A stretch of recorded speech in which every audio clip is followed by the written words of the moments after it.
Oi, Edson, estamos aqui ao vivo no Liga Open Innovation Summit. Um prazer ter você mais uma vez aqui conosco, sempre uma referência aqui de liderança para o Brasil. Seja bem-vindo. Queria que você desse um alô aqui para o pessoal antes da gente, de fato, começar aqui com as perguntas. Boa tarde, Guilherme. Parabéns aí pelo evento e obrigado aí pelo convite para participar de mais uma sessão com vocês. Boa tarde aí aos empreendedores, aos startupeiros. E vamos lá. Vamos aí para uma sessão bem interativa com vocês. Maravilha. Representando aqui o Edson, é o General Manager da Danone, então tem uma experiência grande aí com o mercado de bens de consumo, de alimentação, de bem-estar e de saúde, e a gente vai falar muito sobre isso hoje aqui, mas a gente também vai falar muito em particular sobre liderança, né? A gente está vivendo um momento de transformação na sociedade como um todo, obviamente com esse momento todo da pandemia, seria quase impossível a gente não tocar nesse assunto, mas a pandemia de alguma maneira já vem talvez reforçar alguns pontos que já vinham sendo discutidos sobre o perfil dessa liderança. E queria que a gente começasse falando sobre isso. Para você, o que é um líder hoje? Quais as características que uma boa liderança deve ter hoje em dia? Guilherme, eu acho que a capacidade de uma pessoa criar um propósito engajador e motivador para um time, fazer com que todos caminhem na mesma direção, formar uma equipe de alta performance e principalmente estabelecer metas ambiciosas são características importantes para um líder atualmente. E, sem dúvida alguma, a proximidade com o consumidor e com o time é importantíssimo, né? Principalmente nesses momentos de mudanças que a gente se encontra. Daí você comentou já sobre ter essa proximidade, vamos dizer, gerar empatia, né? E acho que com o time e também com o consumidor acaba sendo um desafio, por quê? Para o time, a gente até falou mais cedo aqui sobre o Remote First, né? De muitas empresas estarem com os colaboradores esparramados em um monte de lugares, pessoas que eventualmente estão voltando aos poucos por escritório, mas muita gente está pulverizada nas suas casas, em outros lugares, e ao mesmo tempo com os clientes, né, com o mercado, você tem N perfis, né, para falar, e muitos deles estão digitais. Então eu queria começar a entrar um pouco nesse assunto aqui, que é o seguinte: parece que são muitas frentes para balancear, né? É mudança de comportamento do cliente, é o cliente que cada hora ele está num canal diferente, são perfis de consumo diferentes também. Como que a gente balanceia tudo isso do ponto de vista na liderança? Não é meio angustiante ainda como general manager de uma empresa tão grande como a Danone, tão querida também, de ter que olhar para tantos assuntos, né? Como dar foco? Isso é um grande desafio que a gente tem no dia a dia, né? E principalmente nesse momento de pandemia, onde a gente tem que definir bem claramente as prioridades, né? Desde o início da pandemia, Guilherme, a gente estabeleceu algumas prioridades para conduzir a nossa governança. A primeira delas é cuidar dos nossos colaboradores. Então, desde o início, a gente criou algumas iniciativas para manter o nível de motivação e energia dos colaboradores. Todos foram para casa, né, trabalhar remotamente. Criamos condições para que essas pessoas pudessem se conectar e fazer as suas atividades sem que haja nenhuma interrupção dos negócios.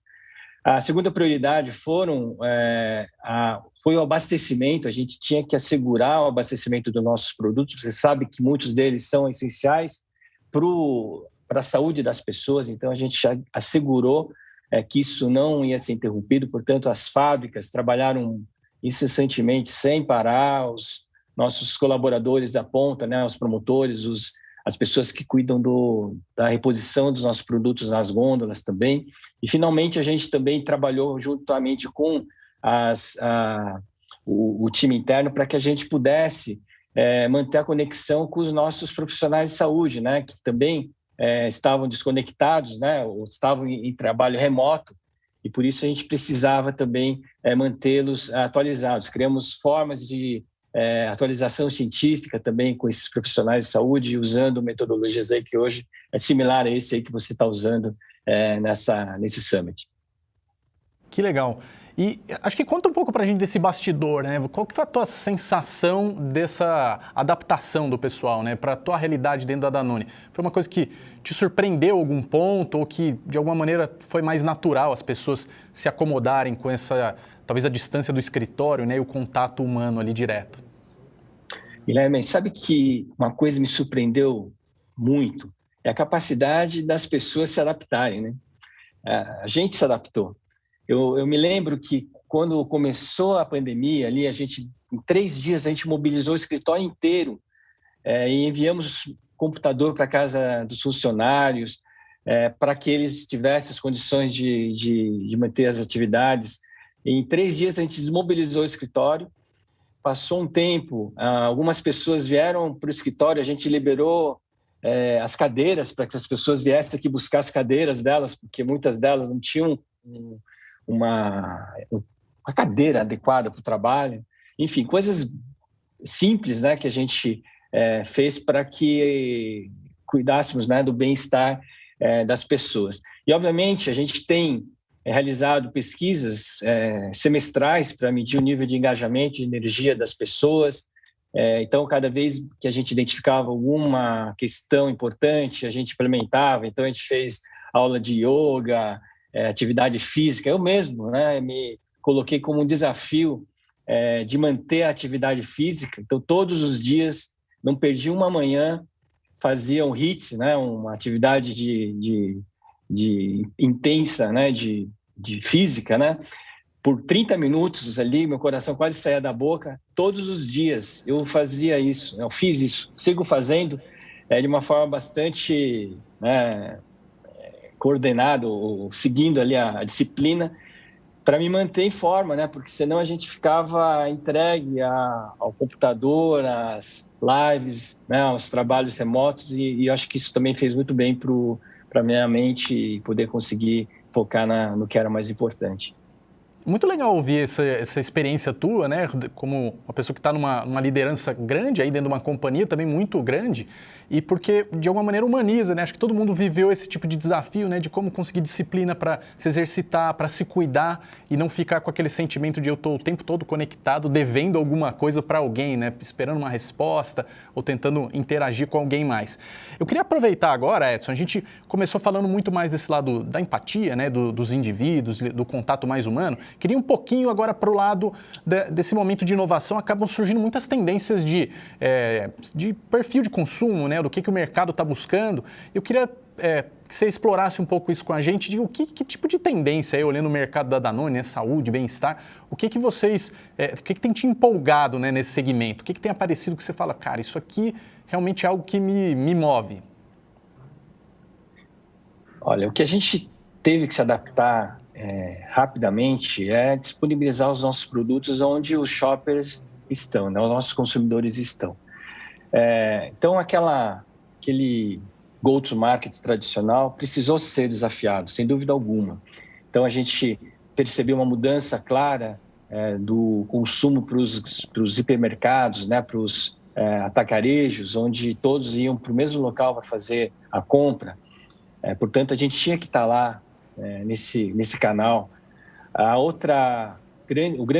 Outro grande desafio que a gente teve foi com relação ao e-commerce, né? A gente tinha já um D2C na nossa empresa, a gente teve que acelerar a melhoria dessa plataforma.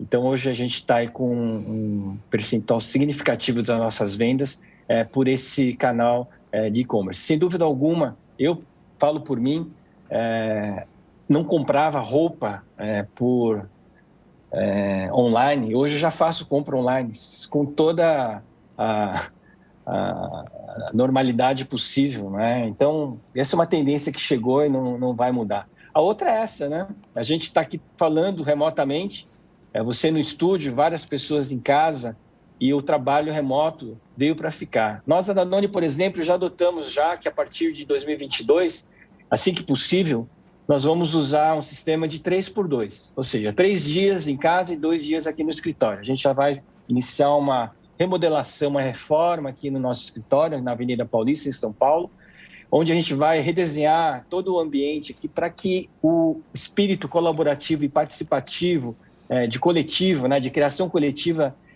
seja privilegiado, né? Então, a gente vai acabar com essas salas individuais, vamos criar um ambiente onde as pessoas, quando elas estiverem aqui no escritório, elas vão trabalhar coletivamente para facilitar essa cocriação e o trabalho muito mais dinâmico e interessante, né? Porque trabalhar remotamente, sentado numa mesa, já não faz mais sentido, né? Nos próximos no futuro. Portanto, a gente já está se adaptando para esse tipo de trabalho. Então, essa é uma grande mudança aí que a gente está enfrentando e a gente está se adaptando também.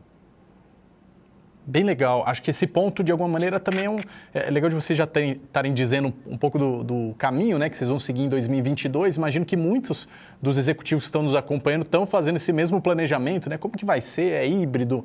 Vai ser 3x2, 2x3? Como que vai ser essa dinâmica? Mas acho que é fato, né? A gente vai ter que reinterpretar a ida ao escritório para que ela seja, como você colocou bem, né, um momento de cocriação, né, de colaboração, e não basicamente as pessoas irem lá, vamos dizer assim, bater um ponto, né, só para dizer que foi ao trabalho. Queria aproveitar, então, já que a gente está falando de um movimento que ele vai exigir muita adaptação, né, e foi um dos pontos que você colocou aí na tua fala que te surpreendeu, né, a capacidade das pessoas se adaptarem, a gente acaba falando muito de inovação nessa hora, né, tempo de resposta, buscar soluções inovadoras. A gente vê que a Danone faz um esforço bem grande, né, com áreas de inovação e com iniciativas também. Queria que você fizesse um balanço para a gente, o que você acha que é o estágio de maturidade da Danone hoje para lidar com inovação e fazer um recorte muito em particular do tratamento com startups, né? O que vocês têm tirado de valor desse relacionamento? Poxa, ótima pergunta. Eu acho que isso também conversa muito com a relação que a Danone tem com vocês. Eu me lembro que quando eu retornei ao Brasil, estava trabalhando na Austrália e voltei para o Brasil para fazer uma integração de duas das divisões aqui da Danone. Quando a gente começou todo o trabalho de integração, chegou num determinado momento, a gente observou que a nossa velocidade para inovar, ela estava um pouco aquém do que eu, pelo menos, tinha como ambição. Daí, então, comecei a questionar como é que a gente poderia acelerar isso, né? Uma vez que o nosso time to market, né, a nossa capacidade de inovar, ela estava bem abaixo do que a gente poderia ou que a gente gostaria de fazer. Portanto, a gente se conectou com vocês. Eu lembro que acho que a Liga foi a primeira empresa que a gente se conectou, porque a gente achava que existia um ecossistema de startups que poderia ajudar a Danone nessa jornada. Então, lá em 2018, a gente lançou a primeira iniciativa, né, um Open Innovation, com temas bastante específicos.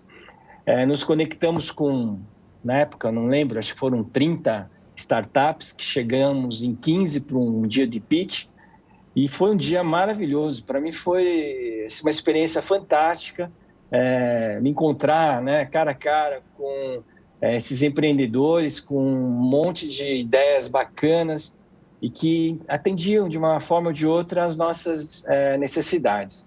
Desse programa de Open Innovation saíram algumas iniciativas que estão no mercado hoje, produtos novos que num tempo recorde conseguimos produzir ou com a startup produzindo para a gente, ou a gente também internalizando essas iniciativas para o nosso portfólio. Mas, Guilherme, sabe o que é o mais legal dessa iniciativa, além dos produtos? Foi a contaminação do espírito de inovação que houve na organização. O contágio, né? Aquela coisa de vamos fazer rápido, vamos fazer bem, vamos errar rápido para corrigir. Um detalhe besta, assim, né? A gente tinha um tempo para aprovar contrato, por exemplo, que demorava semanas. E aí a gente falou, poxa, nesse sistema, nesse programa de inovação, a gente não pode ter semanas para aprovar um contrato, né? O que a gente fez? A gente trouxe o pessoal de legal para dentro do squad para que eles vivenciassem aquilo. E a gente conseguia aprovar os contratos rapidamente. A gente conseguiu pagar os fornecedores de uma forma muito mais rápida, coisas que não aconteciam antes desse programa. Então, eu vejo isso como um grande benefício para a nossa organização, né? Aprendemos muito com as startups e tenho certeza que a gente conseguiu ajudar muito delas também, trazendo um pouco ou oferecendo um pouco de uma visão de uma empresa grande, né? Desenvolver business cases, processos que de uma forma ou de outra profissionalizam aí todo o trabalho de implementação de um projeto. Então, eu acho que foi uma relação de ganha-ganha. Nós, né, que aprendemos com as startups, e as startups também se desenvolveram, né? O nosso ecossistema também se desenvolveu. E prova que isso deu certo, no ano seguinte a gente dobrou a aposta, fizemos uma segunda rodada de Open Innovation, e aí foram mais de 100 startups inscritas no programa, quase mais que triplicamos o número de startups que se inscreveram no programa. Foi muito, muito interessante. E depois, né, só para terminar aqui, a gente, não contentes com a conexão com as startups, esse espírito de inovação, de agilidade, contaminou a organização. Então, a gente falou, vamos aproveitar isso, e a gente criou um programa de intraempreendedorismo aqui na Danone. Foram uns 40 projetos inscritos, não eram necessariamente produtos, mas processos, né? Como é que eu poderia agilizar determinados processos internamente? A gente teve muitas ideias bacanas, premiamos as melhores ideias, aquelas que foram implementadas. Enfim, foram iniciativas que culminaram aí com o início da nossa jornada em 2018. Então, sem dúvida alguma, a gente já pode considerar que a inovação já é um pilar estratégico, já faz parte da nossa cultura aqui dentro da Danone. Eu achei excepcional a tua fala, porque você colocou uma certa angústia, né, no começo, que era como liderança perceber que a empresa poderia ser mais arrojada em trabalhar inovação. Ontem mesmo a gente, das palestras, ouviu bastante sobre isso, né, que muitos dos líderes têm falado que a inovação está aparecendo na agenda, mas ainda uma dificuldade de execução. E até como depoimento, né, a gente da Liga consegue vivenciar isso com vocês. Assim, é muito notório como muita gente na empresa está se mobilizando mesmo para facilitar esse trabalho, seja com startups, mas de um modo geral, né, com inovação dentro da companhia, assim, quase com uma missão de queremos ser mais ágeis, né, para as coisas, obviamente, que exigem essa velocidade de transformação, de teste, né, e ao mesmo tempo não deixar de lado o olhar de negócio, né, de querer transformar, obviamente, como vocês servem o mercado, melhorar a atuação lá com o consumidor final. Então, eu acho que esse lado de engajar, né, o espírito da equipe, até você usou a expressão do contaminação, né, geralmente empresa de alimentos, uma coisa que a gente não quer é contaminação, né? Não quer contaminação, é verdade. Mas essa é uma contaminação boa, né, e acho que o pessoal pode, inclusive, ir lá trocar ideia com o Edson, depois outros líderes, porque eles têm muita bagagem mesmo para falar de ambiente de inovação. E o Edson, inclusive, participou ativamente, né, do Pitch Day, quando a gente fez lá, fez muitas perguntas para os empreendedores e acho que ajudou a inspirar a equipe também a fazer o mesmo. Eu queria ir um pouquinho mais a fundo agora, Edson, para falar sobre as food techs, né? Então está no mercado de vocês, obviamente muita coisa tem aparecido, você mesmo comentou, vários produtos que vocês começaram a desenvolver com a ajuda mesmo de empreendedores. O que você tem visto desse mercado de food techs, assim, por que ele está tão efervescente? Será que vamos dizer, é que a empresa grande deixou um gap e daí as startups aproveitaram, ou porque realmente esse mercado, as tecnologias, estão dando espaço para surgir coisas novas?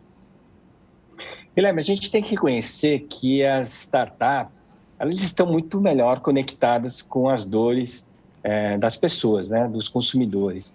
Então, eu tenho que reconhecer que as grandes empresas, embora elas queiram ou estejam ligadas aí nos grandes movimentos, as startups, elas nascem a partir de uma dor, né? Tem alguma questão ali importante que muitas vezes é do empreendedor, e o empreendedor pega isso e faz essa dor virar um negócio. E daí surge, então, muitas das startups que eu tenho conhecimento. Nós aqui na Danone, a gente tem se conectado muito fortemente com as food techs, né? Nesse programa de Open Innovation, por exemplo, a gente tinha dos desafios que tínhamos era ter uma solução, um suplemento nutricional à base de plantas, né? Um suplemento nutricional de proteína vegetal. E esse produto está no mercado hoje, graças a essa conexão com essa startup. Ao mesmo tempo, né, a Danone ela faz parte de um hub de food tech, e a gente recentemente fez aí um roadshow com a AgTech Garage, né, que é um hub também do agronegócio, né, de startups ligadas à agrotech. A gente tem vários exemplos de conexões com food techs, por exemplo. Você sabe que a Danone tem iogurtes à base de proteína vegetal lá fora. A gente tem criado aqui localmente soluções também ligadas à proteína vegetal. Então, temos conexões com food techs que nos ajudaram a desenvolver iogurtes à base de plantas de proteína vegetal. E não é só produtos, né? Por exemplo, a gente tem dentro da cadeia de suprimento commodities, né? O leite, por exemplo, é uma commodity que sofre variações importantes, né? Então é importante também que a gente tenha ferramentas para medir ou prever volatilidades no mercado. E a gente também se conectou com startups que têm tecnologia, né? Que ajudam a gente a ter uma previsibilidade melhor em relação a potenciais variações no commodities. Portanto, é uma forma também de se conectar com startups que não necessariamente estão ligadas a produtos, né? Ou packaging, por exemplo. Então, a gente está super conectado com várias, né? Com universidades também, inclusive com entidades públicas. Enfim, todo um ecossistema aí que possa ajudar a gente, que também possa se beneficiar da Danone, a gente está super atento e dispostos a contribuir. Legal, você comentou das startups também para olhar produto, mas de alguma maneira olhar a jornada toda, né? Desde, no caso de vocês, lá da produção, né, do agronegócio até a distribuição depois. Mas talvez queria que você comentasse em particular, por conta de muita gente aqui na nossa audiência, ser executivos e executivas da indústria. E eu ainda ouço muita gente falando, essa questão de lidar com startups talvez é mais forte para negócios que são mais digitais ou para serviços, né? E o caso de vocês não é isso, né? Na verdade, vocês são um negócio, vamos dizer, mais tradicional, sim, né? Tá vendendo produto na gôndola ou eventualmente com e-commerce. Como que tem sido essa transformação para lidar com canais diferentes e, ao mesmo tempo, você também ajudar a empresa a pensar o que é inovação e o que é P&D, né? E como que a gente trabalha quase essa ambidestria, né? De olhar a inovação de vários ângulos. Eu também tinha esse viés, sabe, Guilherme? Eu achava que startup era uma solução para produtos. E na nossa primeira rodada de Open Innovation, quando a gente colocou os desafios, elas estão predominantemente em produtos. Na segunda rodada, a gente colocou produtos ou necessidades, ou o termo que vocês usam muito, dores, que a gente tinha, que não eram necessariamente relacionadas a um gap no nosso portfólio. A gente tinha questões de logística reversa, por exemplo.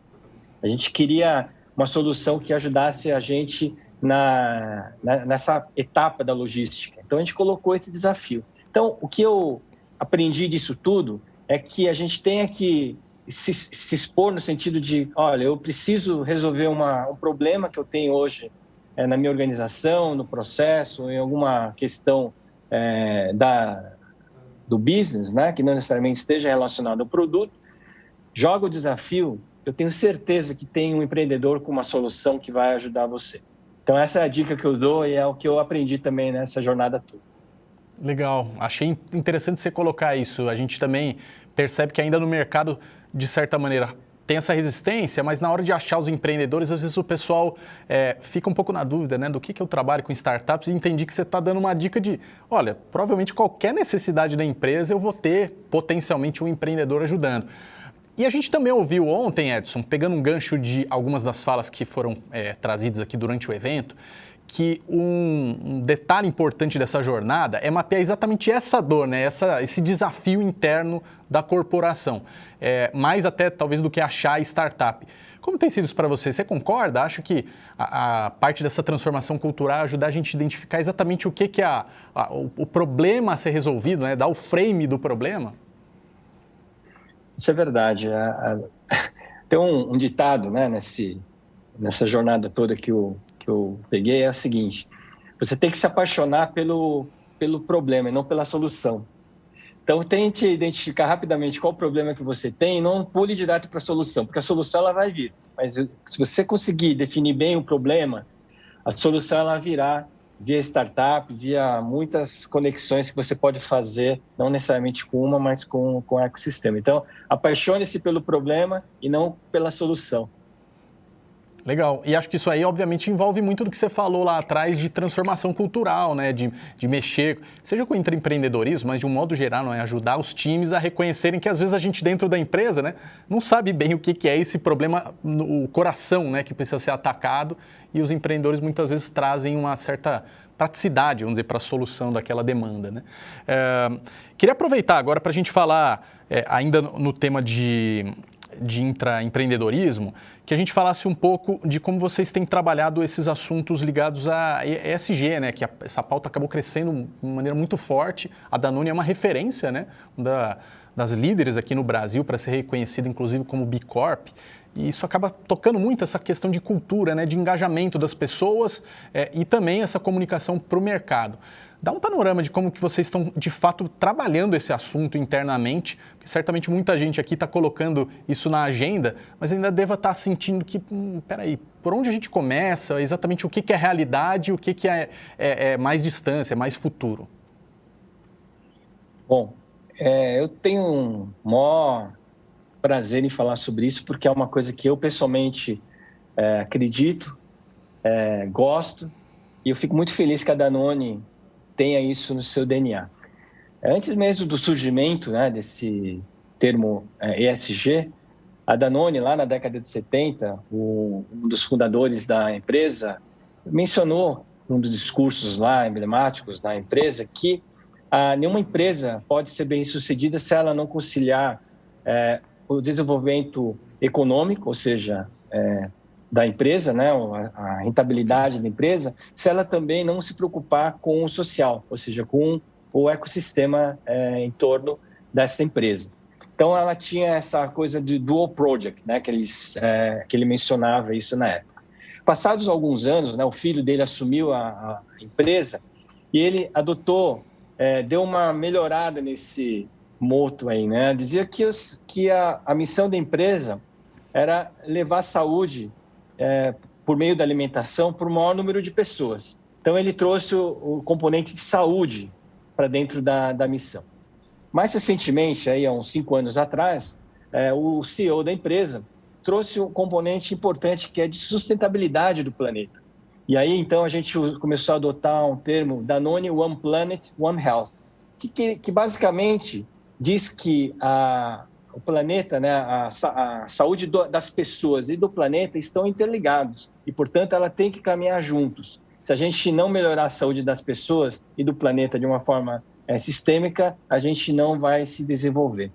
Portanto, quando a gente, em 2020, obtém, né, a certificação de B Corp, empresa B, isso vem a coroar todo o trabalho que a gente faz ao longo aí das décadas. Portanto, isso é uma coroação de tudo que a gente faz e que a gente acredita. Isso está refletido em todas as nossas atitudes, né? Se você vê uma garrafa de água da Danone, você vai perceber que para cada garrafa que a gente coloca no mercado, a gente recicla uma outra garrafa. Nós temos iniciativas aí ligadas à melhoria, né, da saúde dos idosos, por exemplo, da prevenção de quedas. A gente tem uma plataforma de envelhecimento ativo.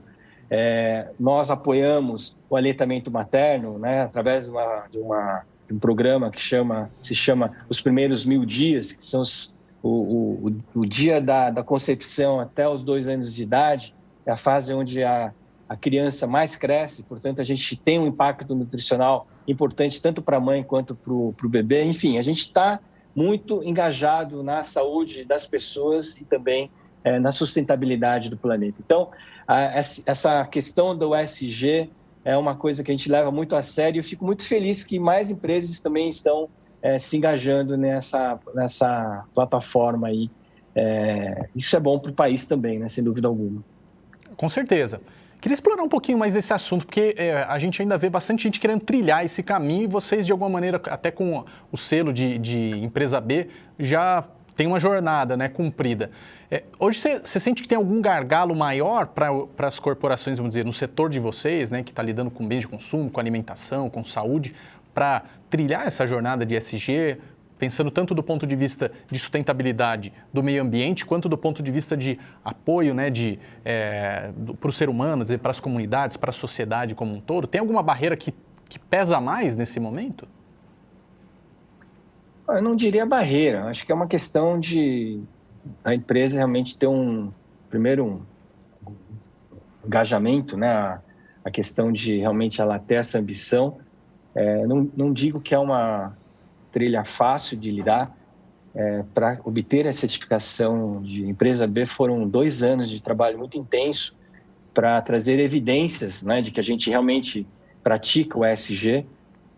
O ESG, então, tem a parte da governança, que é muito importante, né? Programas de compliance que a gente tem já há anos na Danone, ela tem que estar consistente, sustentável, ter evidências de que isso está sendo praticado por toda a organização.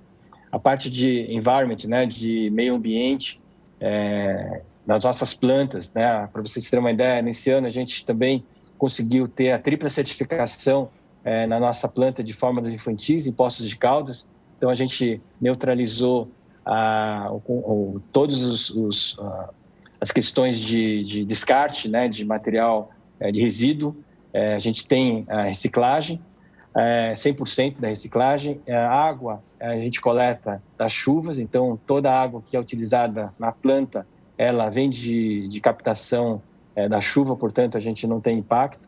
E da energia solar. Então o estacionamento todo da nossa planta, ela tem as placas de energia solar, então toda a energia que a gente utiliza dentro da planta, ela é de energia solar. Então isso também é um reflexo do que a empresa quer, né, fazer. Então não é fácil porque ela demanda vontade, demanda investimento e tem toda uma questão de evidências que você tem que ter para que realmente você obtenha o certificado, né? Não é um selo que está no rótulo do produto, é muito mais que isso. Então, eu não diria que é uma dificuldade, é uma questão da coletividade, da empresa se engajar em torno disso, para que realmente isso faça sentido, não só para a marca da empresa, mas principalmente, eu acho fundamentalmente, para os funcionários, né? Porque isso realmente engaja e faz com que todos se sintam orgulhosos de fazer parte desse movimento. Achei interessante você falar de uma maneira de engajamento, né? Porque realmente parece que, e já temos discutido isso ao longo do evento também em alguns painéis, de que tem muitas dessas agendas, né, do ESG, que elas vão passar muito pelas pessoas do mercado consumidor e também das empresas, meio que comprarem, né, essa causa. E daí eu queria trazer, você está numa posição bem privilegiada aí na hierarquia da empresa, né? Provavelmente a visão que as pessoas vão ter assim mais estereotipada não, o Edson deve olhar mais o EBITDA ali, né? Vamos dizer, é o bottom line, é o que de fato está trazendo de rentabilidade e de repente a tua fala foi muito mais do ponto de vista de visão, né? Quase a visão do empreendedor, né? Tentando transformar a sociedade lá na frente, mas já com ações que começam agora. O quanto que você vê que isso é realidade no teu dia a dia, assim? Você tem que, vamos dizer, ficar difundindo essa visão, né, de transformação, de pensar em ESG para o teu time, ou você acha que no momento que vocês estão, já de alguma maneira já é mais natural? O time da Danone já trata esse assunto com mais naturalidade? Não, sem dúvida alguma, isso tem que partir dos diretores, né, da alta gerência, dos executivos da empresa. Se isso não partir de mim ou dos diretores, realmente não vai ecoar e não vai ter nenhuma sustentabilidade nisso daí. Mas, principalmente, mais do que falar, a empresa tem que fazer. E as ações, elas reforçam o que você fala. Então, tem que ter essa sincronia, sem dúvida alguma. Mas a liderança tem que estar engajada nisso, sem dúvida alguma, senão não vai funcionar. Muito bom. Queria agora a gente, de alguma maneira, voltar um pouquinho ali para a questão das inovações, da tecnologia e de coisas que estão surgindo. Eu sei que você é um cara entusiasta aí, né, de olhar futuro, né, o que vai ser. A gente acabou falando um pouco das food techs, mas queria que você percorresse. A gente falou um pouco aqui de plant-based, né, vamos dizer, trazer proteína vegetal. Que outras coisas que você tem achado interessantes de olhar como, sejam coisas que já estão rolando ou que você imagina lá na frente, né? Está se falando, de repente, do plant-based, começando aqui para alimentos que a gente está mais no dia a dia, mas para onde que está indo esse mercado de alimentação? Uhum. Olha, a gente já está começando, já começou ou dentro dessa segunda onda de Open Innovation, uma conexão com algumas startups muito legais. Sem querer aqui entregar fazer nenhum spoiler, mas a gente acredita piamente que o futuro ela passa por uma nutrição personalizada. Então, o meu DNA é diferente do seu, portanto, as minhas necessidades nutricionais, sem dúvida alguma, vão ser diferentes das suas. Portanto, quando a gente estiver diante de uma gôndola, eu vou escolher produtos que estão mais ligados com o meu DNA, com a minha genética, o meu microbioma. Então, a nutrição personalizada é uma tendência que, sem dúvida alguma, vai ser uma coisa muito importante aí para o futuro. A prevenção de doenças, por exemplo, né? Quando você realiza um teste de DNA, a possibilidade de você saber que você pode desenvolver determinada doença, ela existe. Então, você consegue se alimentar adequadamente para evitar que uma determinada doença possa exacerbar, né? Diabetes, por exemplo, anemia, enfim. Tem muitas coisas aí que estão acontecendo, a gente está trabalhando nisso também. Nos conectamos com uma startup muito interessante, com suplementos com nanotecnologia, imaginem só, micronutrientes com nanotecnologia que possibilite uma absorção mais rápida de determinados nutrientes. Também estamos trabalhando com isso também.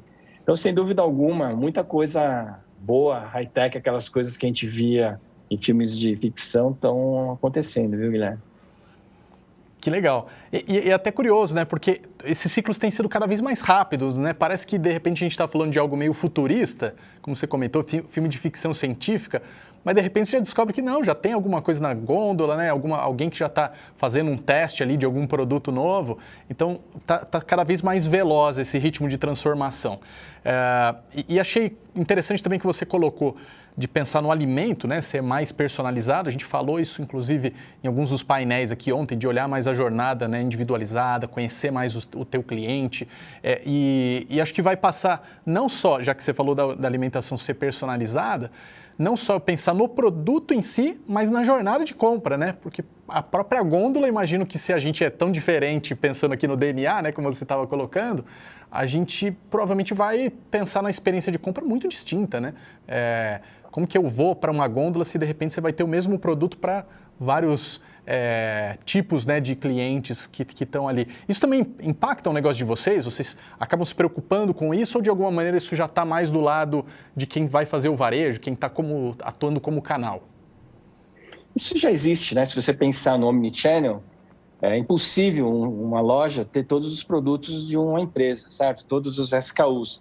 Então, a gente já tem uma gôndola infinita, onde o consumidor tem lá os produtos que têm o maior giro que a loja dispõe, mas, ao mesmo tempo, ela pode ir no website, no canal de vendas da empresa, como nós temos, e temos lá uma gôndola infinita. Todos os nossos produtos estão disponíveis lá.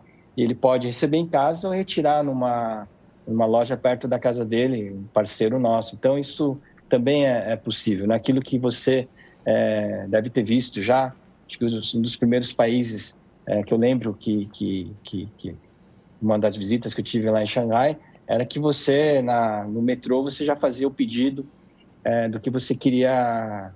Em vez de você chegar em casa e ir ao supermercado, você já vai ali dentro do metrô, faz as compras, um QR Code, você já baixa toda a lista de produtos que você quer comprar e aí quando você chega em casa o produto já está lá. Então, são coisas que a gente já vivencia, né, no dia a dia. Então, o futuro já está aí, já. Não tem... Às vezes a gente leva alguns paradigmas, né? Na hora que você falou de gôndola, você fica imaginando aquela gôndola quadradinha, bonitinha, como a gente está acostumado, mas, de repente, ela vai ser virtual, não vai mais existir essa gôndola física, né? Exato. E eu queria que você comentasse um pouco, então, dessa jornada virtual aqui, né, ou digital. Provavelmente para vocês, e você abriu a tua fala colocando isso, né, esse momento aqui, pelo menos da pandemia, né, com isolamento, exigiu de repensar canais, né, de distribuição. Ao mesmo tempo, isso vai trazer um conhecimento também maior de quem que é esse cliente, né, de ter mais dados sobre esses clientes e também entender melhor como adaptar cada um dos canais para perfis diferentes. Como que foi essa jornada para vocês? Assim, começar, de alguma maneira, também a olhar mais para os canais e ter mais propriedade desses dados ou das informações em primeira mão, que geralmente a indústria acaba trabalhando muito com pesquisa, né, com fazer focus group, etc. E, de repente, agora você se deparar com um canal online que inclusive muitas startups começam às vezes por aí, né, já criando o próprio canal para distribuir um produto inovador. Como tem sido para vocês isso? Nós desenvolvemos e melhoramos o nosso canal de venda direta ao consumidor com programas de retenção, né, criação de lealdade. Mas de uma forma ou de outra a gente tem respeitado muito, né, a lei de proteção de dados. Então hoje a gente está caminhando aí com um certo cuidado, porque ao mesmo tempo que a gente está se desenvolvendo nesse canal, a gente também tem que aprender os limites dessas interações, né? Eu acho que isso é importantíssimo, respeitar essa questão da lei de proteção de dados. Mas na medida do possível, a gente tem sim que pensar na melhor experiência para o consumidor. Eu sou um consumidor voraz do canal digital. Eu sou consumidor dos produtos da Danone dentro da loja, né, do nosso canal de e-commerce, e sempre que tem alguma oportunidade para melhoria ali, o pessoal sempre recebe uma mensagenzinha sobre o que aconteceu, porque eu acho que a experiência do consumidor ela tem que ser 100%, o cara tem que voltar lá porque gostou da experiência. Não só do produto em si, que a gente tem certeza que ele vai gostar, mas a experiência de compra ela tem que ser perfeita, senão ele não vai mais voltar lá, né? Então, esse é nosso grande desafio nesse canal também. Legal, já fica o recado aí para o time de e-commerce, né? Sempre dá atenção aí para os pedidos do Edson. Eles têm já. O pessoal já deve receber, ó, hoje é o dia que o Edson vai comprar online aqui, a gente já vai receber pedido. Falando em conhecimento de dados, né? Eles já perceberam que aquele dia, aquela semana do mês é o dia do Edson fazer compra, né? Exatamente, aí já deixa a prateleira ali, né, vamos dizer, o sortimento preparado para ele, perfeito. Eu sou consumidor também de vocês, tenho filho pequeno, então entendo bem o que é essa jornada de se preparar e até com alguns produtos que, como você falou, na hora que chega na gôndola, tem produtos que são mais impulso, e para filho pequeno ou eventualmente para idosos, né, como vocês estavam comentando, de atender perfis muito diferentes de clientes, tem alguns produtos de recorrência, né? E imagino que ali deva ter uma oportunidade muito grande de vocês conhecerem mais da dinâmica, né? Vamos dizer, familiar ou de repente extrapolar só para aquela coisa do sabor, né? Vamos dizer, de como que é o sensoriamento, né, do produto e extrapolar inclusive para atender com serviços ou com soluções que vão para além do produto físico só, né? Sem dúvida. Hoje mesmo eu estava falando com a gerente de CRM, estava lá batendo um papo e criou essa... E a gente teve uma ideia lá. Eu não vou falar porque é uma ideia bem legal, inovadora. Depois vocês coloquem aqui no chat, assim, amolem o Edson. Assim surgem ideias bacanas. De um produto, inclusive, de um serviço que a gente bolou. Falei, puxa, e se a gente fizesse isso? Assim, nossa, filha, anota que a gente vai ter que fazer isso daí, porque é bem legal. Então, as ideias surgem assim, né? De uma dor. Ela falou, poxa vida, quando eu sou mãe de a minha filha já está grande, mas quando ela era pequena, eu tinha esse problema aí. Poxa, a gente pode resolver esse problema. Vamos ver se a gente consegue. Então, anotamos lá. Vamos ver se a gente consegue implementar alguma coisa. Ou procurar uma startup que já tem isso pronto, né? Que também é uma solução. Perfeito. É uma ótima, inclusive, daí, depois quando a gente tiver esse desafio bem delimitado aqui, a gente aciona a nossa rede para encontrar juntos essa startup. Edson, a gente está chegando na reta final, queria colocar mais duas questões aqui para a gente explorar. Uma, você começou a tua fala, inclusive, trazendo um relato meio pessoal, né, da questão do exercício físico, que virou uma disciplina praticamente todo início de dia. Tem mais alguma coisa que mudou na tua rotina como gestor de pessoas, assim, e da própria estratégia da empresa? A gente viu muita gente meio que angustiada, né? Nossa, toda hora eu tenho que olhar não só a estratégia, mas olhar a caixa, né? E daí, talvez coisas que já estavam um pouco mais distantes da rotina semanal. E algumas áreas também tendo que ter contato mais próximo, né, com a alta liderança. O que mudou mais para você? Eu tive que me adaptar ao uso do trabalho remoto. Eu vou confessar uma coisa para vocês. Eu adoro vir para o escritório, porque o meu trabalho é estar perto das pessoas. E isso me deixou muito angustiado, ter que me reunir com as pessoas virtualmente. Então, eu tive que me adaptar, aprender a esse tipo de trabalho. E o que eu tive que fazer assim, para me adaptar? Eu, primeiro de tudo, criar uma disciplina, né, uma agenda onde eu pudesse ter espaços entre uma reunião e outra para garantir que ou eu pudesse esticar a perna, beber um copo de água, dar uma desopilada, porque são diversos temas ao longo do dia, então é importante ter esse momento aí de desligar de um tema para o outro, me reunir sempre com as pessoas com a intenção de, não só de trabalho, às vezes ter uns 15 minutos com o time para ver como é que eles estão, às vezes não. O processo agora tem sido bastante eficiente, não sei se vocês têm essa experiência também, as reuniões virtuais, elas são bastante eficientes, né? Você tem um começo, já começa a reunião, já termina já com o tema resolvido. Aquele momento de descontração que a gente tinha nas reuniões presenciais não existe mais como antes, né? Então, isso é uma coisa que a gente também começou a perceber e eu, pelo menos, quando dá, eu sempre faço um check-in, né? Tipo, como é que você está hoje, o que aconteceu, conta um pouco da sua vida aí, da semana, e aí 5 minutinhos que não vai mudar em nada a reunião, que me ajuda a manter essa conexão com as pessoas. Hoje eu estou aqui no meu escritório, eu vejo que numa visão bem rápida, deve ter uns 10 a 15% da capacidade, mas de qualquer forma eu estou aqui, eu vejo as pessoas, bato um papo mesmo com máscara, enfim, isso me fez muita falta e eu tenho tentado me adaptar com esse mecanismo, né, com essa tecnologia de reuniões remotas. Então essa é uma das grandes adaptações que eu fiz pessoalmente. E eu acho que do ponto de vista de produtividade, eu não vi nenhum problema. Muito pelo contrário, conseguimos entregar os resultados de 2020 conforme o planejado, nenhum projeto ficou para trás, tudo que a gente combinou aconteceu, mesmo que ninguém tenha visto a cara de ninguém, sabe, pessoalmente, ou visto, será que aquela pessoa está trabalhando, né? Aquela coisa de antigamente, né? De ver a sala, né? os escritórios cheios, opa, está todo mundo trabalhando, não tem nada a ver. Então, a gente deixou muito claro para o time quais eram os nossos objetivos, as nossas batalhas, isso é muito importante, quais eram as nossas prioridades, como é que a gente ia medir a evolução dessas prioridades, e isso tudo ajudou muito a gente nas entregas do ano. Então, não houve nenhum problema de produtividade, riscos de burnout sempre estiveram no nosso radar, então a gente sempre tentou se conectar, criar iniciativas para evitar esse tipo de burnout. A gente já tem a nossa sexta-feira à tarde livre, portanto as pessoas trabalham até a hora do almoço e depois do almoço elas têm a tarde livre, e a gente percebeu que muitas delas estavam trabalhando na sexta-feira à tarde, apesar dessa nossa deliberalidade, essa deliberação, né, nossa liberdade, e a gente falou, bota lá no calendário, né, no seu celular, meio-dia, bloqueia a tarde, que é Free Friday, né? Então a gente forçava as pessoas também a se desligarem. Então isso também era uma forma da gente também estimular as pessoas a gerenciar melhor o tempo delas e a pandemia, né, todos os estresses decorrentes da pandemia.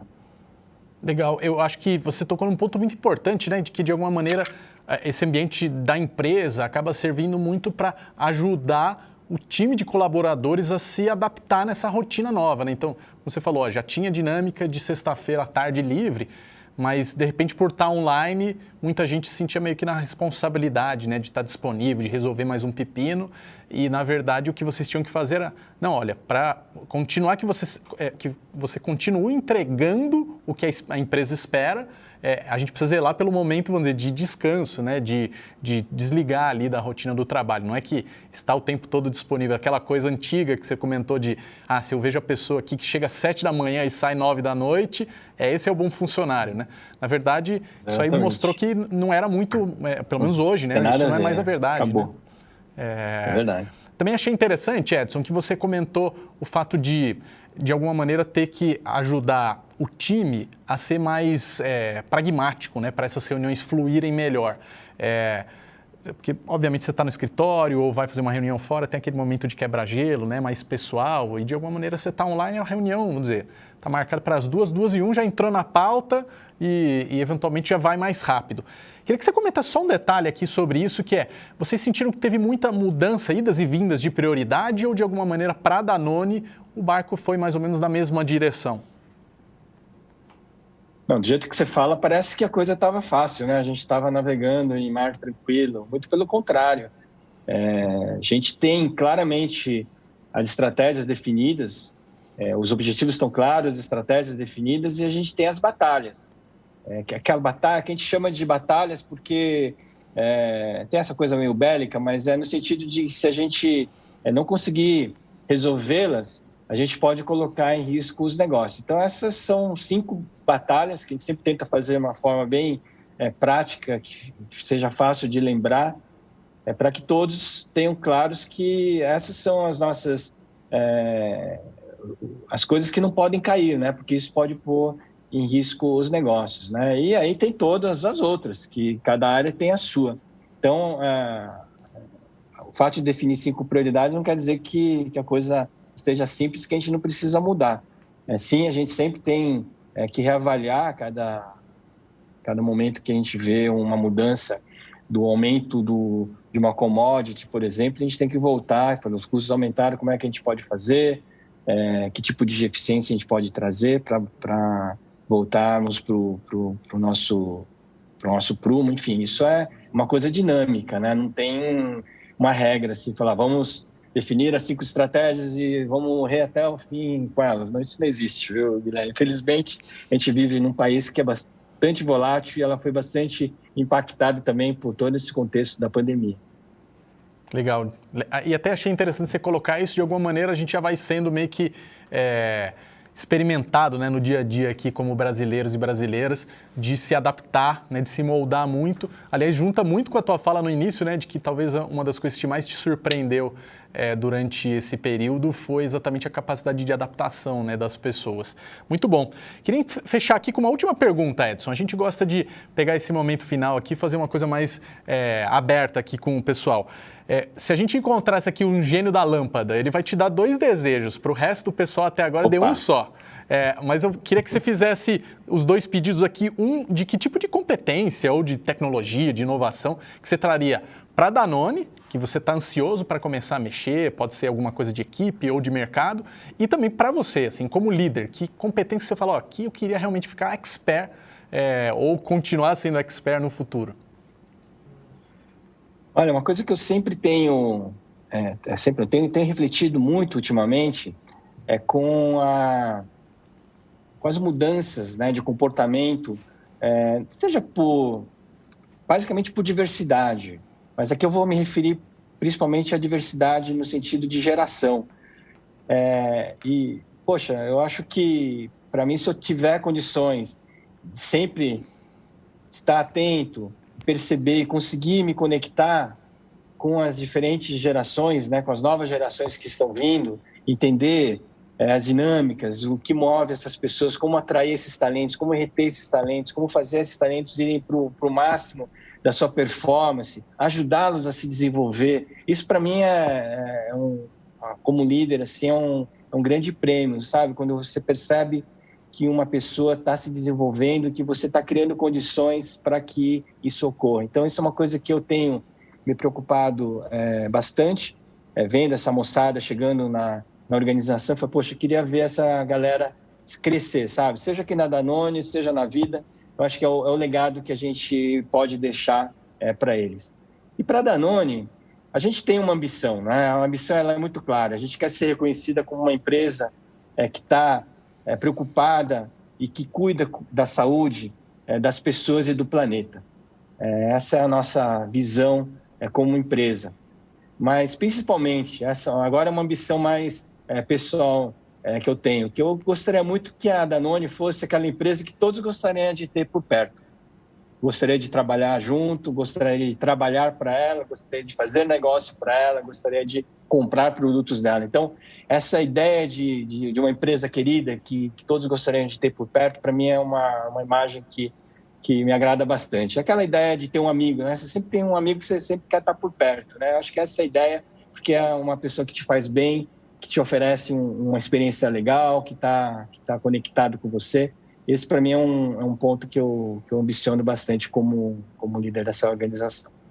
Sensacional, achei fabuloso. Para o pessoal que está nos acompanhando aqui, vocês podem não ter esse bastidor, mas o Edson tem essa fala tranquila, né? Um cara que, por mais estar ali à frente da Danone, e muitas vezes o pessoal tem essa imagem, né, dos executivos, o pessoal mais sério, né, mais difícil acesso, que não tem muito tempo para você, e muita gente da Danone, por a gente vivenciar esse ambiente, é fã do Edson, né? Justamente por ele ser esse cara de muita empatia, e eu não falo fã exagerando, não, as pessoas são fãs do Edson mesmo, eles ficam muito felizes de quando tem interação, né? E geralmente a gente lidando com corporação, quando vai falar com o executivo, com o presidente, fala, ih, meu Deus, e agora? Né? Vamos ter reunião lá.